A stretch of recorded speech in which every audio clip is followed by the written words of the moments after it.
Hello! I'm addressing this video to We Fall Down But We Get Back Up Again. And he says that atheists do believe in God but deny it. And he doesn't seem to understand exactly what an atheist is.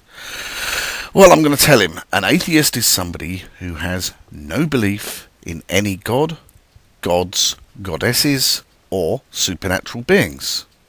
It's that simple, very easy to understand.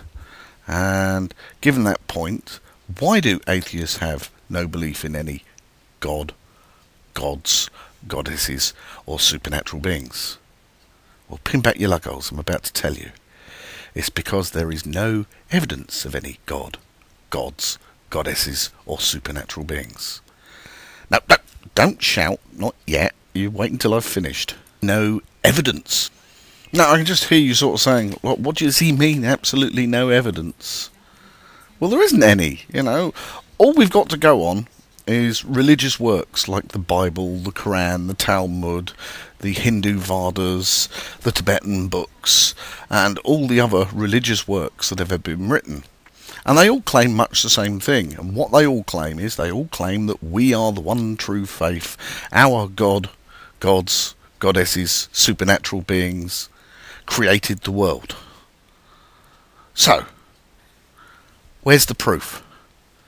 You tell me, where is the proof? I mean, I don't just not believe them, I don't believe in your God either. And you don't believe in their gods. So, if you sit down and you think about it logically for yourself, why don't you believe in the God of the Islamics? Why don't you believe in the God of the Jews? Well, maybe you do. Why don't you believe in the Hindu gods? Why don't you believe in the Buddhist demons and devils and spirits? Why don't you believe in Quetzalcoatl? Why don't you believe in Thor? Now, these are all questions put to you. They sound as if I'm taking the piss, but I'm not. You sit, you think about those quite seriously, and once you understand why you don't believe in those gods, you will understand why atheists don't believe in yours. Now, I'll move on in a moment, but that's my point for now. I'm going to go back and I'm going to rerun through your video just to pick up my next point. Now you're starting to ramble a little bit in your video. You're saying that we deny the existence of God. Well, yeah, I'm an atheist. I don't believe in gods. I have no belief in gods. Of course I'm denying that there's a God that exists. And because you're making the claim, you have to prove it. You know, it's an exceptional claim, so you better show some exceptional evidence. But so far you haven't. All you do is you rant, you ramble, rather incoherently at times. You repeat yourself an awful lot. You repeat yourself an awful lot. You repeat yourself an awful lot. But saying the same thing over and over and over again doesn't make it true. And you then sort of like claim that we've got no morals as atheists. Now, that's nasty. I'm a very moral person. I really am. Right, now you're telling me that the evidence points towards a creator, and as I've stated, there is no evidence to point to say that it points towards a creator. So again, what evidence? Come on, produce your evidence. Show me. If you can show me the evidence, I am willing to look at it. But I've looked and I've looked and I've looked, and there is no evidence of anything being created. Natural processes, yeah, sure, but an outside intelligent agency? Fail. I'm sorry, but that just fails.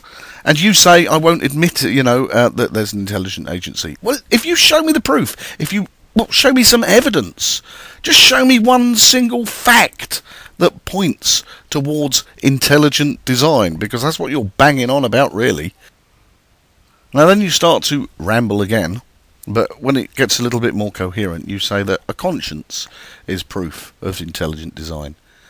Well, I'm afraid a conscience is proof of a society that brought us up, that taught us the difference between right or wrong.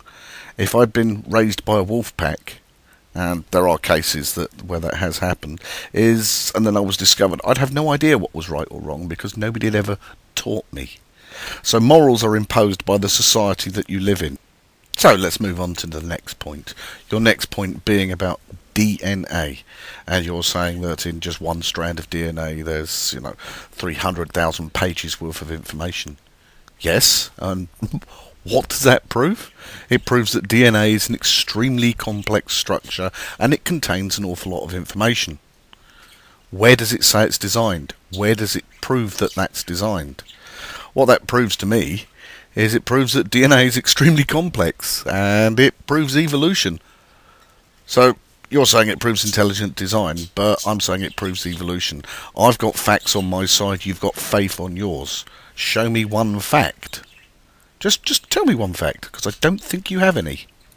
What? Scientists say it couldn't have happened over millions of years. Really? Well, I'll tell you what. If the DNA to make up a human being is designed, tell me why most of the DNA that we're carrying around inside our cells is what biologists are now calling junk DNA. Haha! You hadn't thought of that one, had you? Is that it's DNA which we no longer use because it's not necessary. We have DNA that would enable human beings to grow gills to breathe underwater.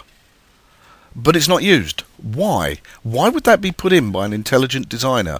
Why would he feel the need to have that? Oh, well, we'll just shove that in. You know? No, sorry.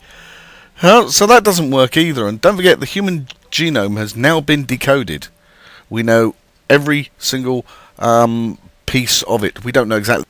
And the reason why everybody's so unique and so different is because of mutation. You're not exactly clone of your mother and your father.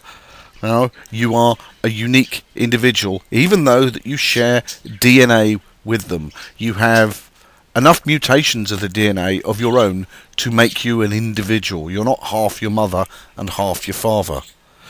You're some of your mother and some of your father, and some of the genes that make you up are uniquely yours. Okay? So that's not proof of design. Next point! Now the next point is the Bible. You then quite conveniently jump onto your little holy handbook. Well, I've just told you that I don't believe that. And I've told you why, because all religious works make the same claim. But since you started on the Bible, I think I'll move on it. Have you ever read the Gospels of Matthew, Mark, Luke and John? Have you ever read the bit where they go down to Jesus' tomb in the different thing, and, you know, where the rock rolls away and they go and they discover the body is wrong? Well, I suggest you go back and reread them, because none of them will agree with each other. They can't agree on what day it happened, they can't agree on who was there when it happened, and they can't agree exactly what happened, you know, after they got there. Now, that means that the Bible is inaccurate. It contradicts itself. It disagrees with itself. And people who are supposed to be eyewitnesses can't even agree on what happened, when it happened, and who saw it happen. Well, that's all I've really got time for at the moment, because I'm running out of time on this video. But don't you dare go anywhere, because I'm going to be back to take the rest of your video apart in front of your very eyes. So, I'll say bye-zy-wisey for now-zy-wowsy. I'll finish this off in part 2 and part 3, and I'll offend you again later.